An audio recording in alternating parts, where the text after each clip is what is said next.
नमस्कार, मैं डॉक्टर सुनीता। मेरे channel Ayurveda from doctor Sunita में आप सभी का स्वागत है। तो आज जो मैं विषय लेकर आई हूँ वो एक बेल है जो मैंने देखी। उसके पत्ते मेरे को बहुत सुंदर लग रहे थे, उसके फूल सुगंध बहुत अच्छी लग रही थी। वो है मधुमालती। तो आज उसके बारे में जानेंगे। वीडियो में अंत तक बने रहिएगा और चैनल को सब्सक्राइब कर लीजिए जिससे आपको नई नई वीडियो देखने को मिले। थोड़ा ज्ञान अगर आपको मैं दे सकती हूँ तो मुझे बहुत अच्छा लगेगा। और अगर आप कमेंट करते हैं तो वो मुझे मोटिवेट करते हैं, तो कमेंट भी अवश्य कीजिएगा। तो मधुमालती एक सुगंधित और तेज़ी से फैलने वाली बेल है। इसे अगर आप लगाते तो पूरे ऐसे छा जाती है और इसके जो फूल हैं वो इस तरह से लटके होते हैं। तो इसके ये जो बेल है मशहूर है किस लिए?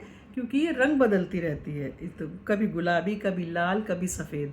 शुरू में सफ़ेद होंगे, फिर हल्के गुलाबी और फिर रेड कलर के ये फूल हो जाते हैं और इस तरह से लटके रहते हैं। और इनको ना कानों में कुंडल पहनने वाला भी इस तरह से नाम दिया गया है। तो ये इसके आयुर्वेदिक गुण भी बहुत हैं। ये कफ, सर्दी, दर्द, त्वचा के रोगों में और पेट के कीड़ों में, जलन में बहुत गुणकारी है। तो खांसी सर्दी अगर हो रही है तो इससे क्या करें, इसके पत्तियों का काढ़ा बना के पी सकते हैं। और कीड़ों को ख़त्म करने में भी ये बच्चों को मदद करती है। और शरीर में जो सूजन कहीं पे आ जाती है, इसकी कमी, ये एक एंटी इन्फ्लामेटरी भी है। तो दर्द या सूजन को भी कम करने में सहायक होता है। तो इसके 5-6 पत्ते अगर फूलों का रस पीने से शुगर का नियंत्रण भी इससे होता है। और त्वचा के रोगों में मधुमालती के पत्तों का पेस्ट जो अगर हम बना के लगाते हैं तो वो भी बहुत फ़ायदेमंद होता है।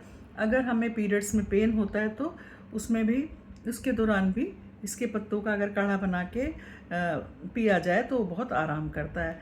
किसी भी चीज़ को हम शुरू करने से पहले हमें ये जानना ज़रूरी होता है, किसी भी डॉक्टर की सलाह के बिना हम कोई भी ऐसा काम या ऐसा जो डायरेक्ट जो फल है या कोई पौधा है या पत्तियां हैं वो हम तभी यूज़ करें जबकि हमें उसके बारे में डॉक्टर से सलाह ले लें। तो इसका वानस्पतिक नाम जो है हनी सक्किल है। ये जो झाड़ी या लता के रूप में चलती है और इसकी 100 से भी ज़्यादा प्रजातियां हैं। 20 भारत में, यूरोप में और उत्तरी अमेरिका में बहुत ज़्यादा इसकी वो है। जानकारी के लिए मैं ये बता दूं, एशियाई देशों में पाए जाने वाली फूलों की लता, इसे रंगून क्रीपर भी कहते हैं या चाइनीज़ हनी स्कल भी कहते हैं। तेलुगु में इसे राधा मनोहरम कहते हैं और बंगाली में इसे मधुमंजरी कहते हैं। आसामी में इसे मालती झुमका बेल कहते हैं। अभी मैं बताया था ना, झुमके की तरह लटके होते हैं, झुमका बेल।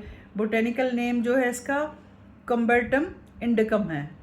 तो ये मधुमालती का ऐसा पौधा है जो बेल ज़मीन में लगाएं तो 25 से 30 फीट की ऊंचाई तक जा सकती है। इतनी ऊंची आसानी से उग जाती है। अपने घर आंगन में अगर इसे हम लगाते हैं तो वास्तु के हिसाब से भी ये बहुत अच्छी होती है। तो इस पौधे के बारे में मैंने देखा उसको, तो मैंने सोचा कि मैं अपने व्यूवर्स को ज़रूर जानकारी दूँ। तो मधुमालती का पौधा अगर आप घर में लगाएंगे तो बहुत ही शुभ भी होता है और बहुत से रोगों में काम भी आता है। तो किसी भी आयुर्वेदिक डॉक्टर की सलाह से आप इसको उपयोग भी कर सकते हैं। तो आपको ये जानकारी कैसी लगी ज़रूर शेयर कीजिएगा और फिर मिलते हैं कल किसी एक नए वीडियो के नए विषय के साथ। धन्यवाद।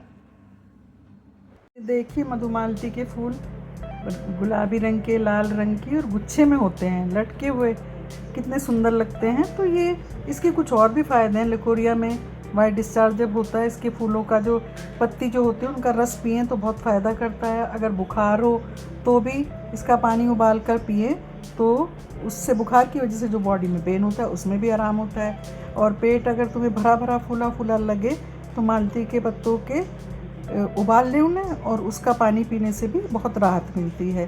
तो डायबिटीज़ में भी 5-6 पत्तों का फूलों का रस निकाल कर पिए 4 ml के करीब, तो बहुत फ़ायदेमंद है। तो बहुत फ़ायदेमंद है। Thank you for watching.